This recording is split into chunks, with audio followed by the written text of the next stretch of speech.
શ્રી ગુજરાતીમાં આપ સૌનું ખૂબ ખૂબ સ્વાગત છે। ઘરમાં ડ્રેસિંગ ટેબલ ભૂલથી પણ આ દિશામાં ન રાખતા લગ્ન જીવનમાં ખટપટ વધશે।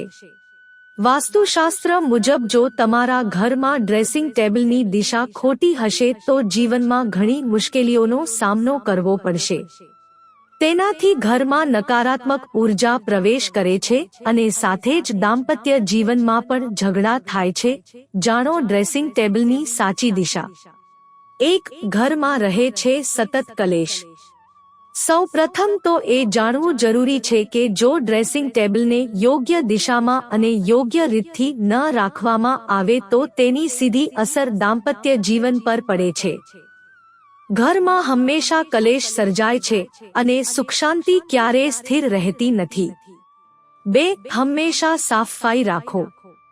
ડ્રેસિંગ ટેબલની દર 2-3 દિવસમાં સફાઈ કરવી જોઈએ, કારણ કે તેનો ઉપયોગ રોજ કરવાનો હોય છે, એટલે અહીં સૌથી વધુ ગંદકી જમા થાય છે। ડ્રેસિંગ ટેબલમાં રાખેલી ચીજો પણ સાફ કરવી જોઈએ। 3. યોગ્ય દિશામાં રાખવાથી થશે લાભ। વાસ્તુશાસ્ત્ર મુજબ જો ડ્રેસિંગ ટેબલને સાચી દિશામાં રાખવામાં આવે તો જીવનમાં કોઈ પણ પ્રકારની સમસ્યા આવતી નથી, સાથે જ આસપાસનું વાતાવરણ પણ આનંદમય અને પોઝિટિવ બની જાય છે। 4. કઈ દિશામાં રાખવું ડ્રેસિંગ ટેબલ?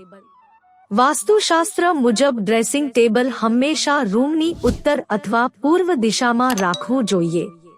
સાથે જ એનું ધ્યાન રાખવું જોઈએ કે ડ્રેસિંગ ટેબલ ખૂબ ભારે કે મોટું ન હોય। 5. કઈ દિશામાં ન રાખવું ડ્રેસિંગ ટેબલ? વાસ્તુશાસ્ત્ર મુજબ ડ્રેસિંગ ટેબલને ખોટી દિશામાં રાખવાથી ઘરમાં સમૃદ્ધિ આવતી નથી, ઉપરાંત ઘણા લોકોને આર્થિક તંગીનો સામનો પણ કરવો પડી શકે છે।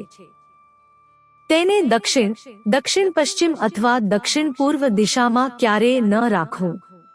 6. આ બાબતોનું રાખો ધ્યાન। એક વાતનું ખાસ ધ્યાન રાખવું જોઈએ કે ડ્રેસિંગ ટેબલને ક્યારેય બારી અથવા દરવાજાની નજીક ન રાખવું। આવું કરવાથી ઘરમાં નકારાત્મક ઉર્જા પ્રવેશ કરે છે। મિત્રો, જો તમને વિડિયો પસંદ આવ્યો હોય તો લાઈક કરો, શેર કરો અને અમારી ચેનલને સબસ્ક્રાઇબ કરશો જેથી તમને આવા નવા વિડિયોની નોટિફિકેશન મળતી રહે અને તમારો જીવન સુખી અને સરળ બની જશે। વિડિયો જોવા બદલ તમારો ખૂબ ખૂબ આભાર।